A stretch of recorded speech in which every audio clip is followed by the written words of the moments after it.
అందరికీ నమస్కారాలు. నేను మీ గోవింద్ స్వామి. నిన్న కాదు మొన్న ఎమ్మెల్సీ భరత్ గారు ఒక వీడియో రిలీజ్ చేశారు. కుప్పంలో అరాచకాలు అన్యాయాలు జరిగిపోతుందని.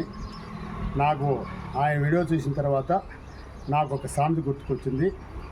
యాకలోడు పీకలోడు జనం ముఖం దేకనోడు, ఈ ఎలక్షన్ల చీపులొచ్చి లెక్చర్ మీద లెక్చర్ ఇచ్చి పేపర్లో ఫోటోలకే పోజులిచ్చుకొంచుండ్రు అని సంవత్సరం క్రితం ఎలక్షన్లు అయిన తర్వాత మాయమైనటువంటి భరత్ గారు సంవత్సరం తర్వాత అసలు వాళ్ళ పార్టీ వాళ్ళే కనపడటలేదు అని స్టేట్మెంట్లు ఇస్తే అప్పుడు కూడా పత్తాలైనటువంటి భరత్ గారు సంవత్సరం తర్వాత వచ్చి కనీసం ఈ రాష్ట్రంలో జరుగుతున్నటువంటి సంక్షేమం అదేవిధంగా సుపరిపాలన చూసి ఓర్వలేకుండా జగన్మోహన్ రెడ్డి ఆదేశానుసారం కుప్పంలో ఏదో ఒక అలజడి సృష్టించాలనే ఉద్దేశంతో కుప్పంకి వచ్చి ఒక సాధారణమైనటువంటి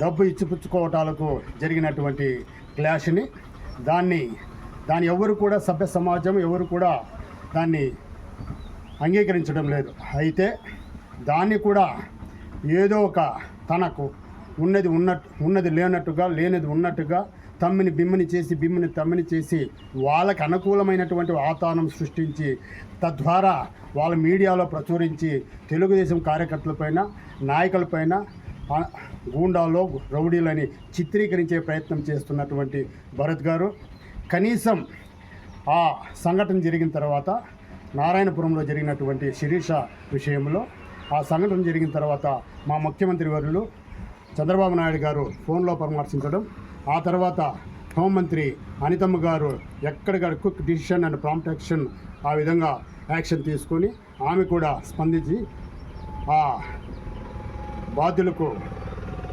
సహాయం చేయడము, ఆ తర్వాత చేసిన వారిపైన కఠిన చర్యలకు ఆదేశాలు ఇవ్వడం చకచకా జరిగిపోయింది.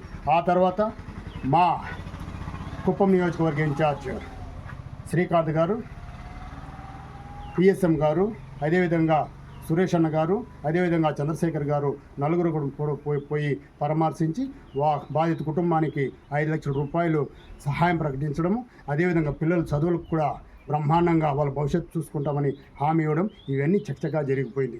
అయితే మీరు బురద చెల్లాలని ప్రయత్నించినటువంటి భరత్ గారు కనీసం వాళ్ళకు పోయి పట్టమని 10 రూపాయలు ఇచ్చావా, ఎర్ర యాగాని ఇచ్చావా? ఒకసారి తల ఎక్కడ పెట్టుకుంటావు భరత్ గారు? ఒకసారి ఆలోచన చేసుకోవాల్సిన అవసరం ఉంది. కనీసం రాజకీయ కోణంలో రాజకీయంగా తెలుగుదేశం పార్టీ కార్యకర్తలను తెలుగుదేశం పార్టీ నాయకులకు బురద చల్లే కార్యక్రమం తప్ప దీన్ని ఏమాత్రము ఎవ్వరు కూడా హర్షించరు. ఆ విషయాన్ని కూడా మీరు గుర్తు చేసుకోవాలని విజ్ఞప్తి చేస్తూ, ఇంకో మాట, రాష్ట్రంలో శాంతి భద్రతలు క్షీణించాయంటున్నావు. ఒకసారి వెనక్కి తిరిగి చూసుకోవాలి భరత్ గారు. కుప్పంలో మీరు చేసినటువంటి అరాచకాలు, అదేవిధంగా రాష్ట్రంలో చేసినటువంటి అరాచకాలు ఏవి మొన్న జరిగినటువంటి విద్రోహ దినమో లేకపోతే వెన్నపోటు దినంలో మీరు 37 మంది కేసులు బుక్ చేసి వేధిస్తున్నారా? మా తెలుగుదేశం పార్టీ అధ్యక్షుడు 2023లో 121 పెద్దూరులో ఆయన వచ్చినప్పుడు కర్ణాటక నుండి మీరు చేసినటువంటి యాగి మీకు అనుకూలమైనటువంటి ఎస్పీలను పట్టుకొని మా అధినేతని అడ్డగిస్తే మా తెలుగుదేశం పార్టీ నాయకులు కార్యకర్తలు మహిళలు వీరోచితంగా పోరాడి కుప్పానికి తీసుకొస్తే ఆ రోజు మీరు ఏం చేస్తారో ఒకసారి గుర్తుపెట్టుకోవాల్సిన అవసరం ఉంది. రాత్రికి రాత్రే పొద్దున్న అయ్యేసరికి అన్నా క్యాంటీన్ని ధ్వంసం చేసి నలుగురికి అన్నం పెట్టే అన్నా క్యాంటీన్లు కూడా ధ్వంసం చేసినటువంటి నీచమైనటువంటి చరిత్ర. ఒకసారి మీరు శాంతి భద్రతల గురించి మాట్లాడితే దయ్యాలు వేదాలు వల్లించినట్టుగా ఉంటుంది. ఆ విషయం కూడా మీరు గుర్తుపెట్టుకోవాలా.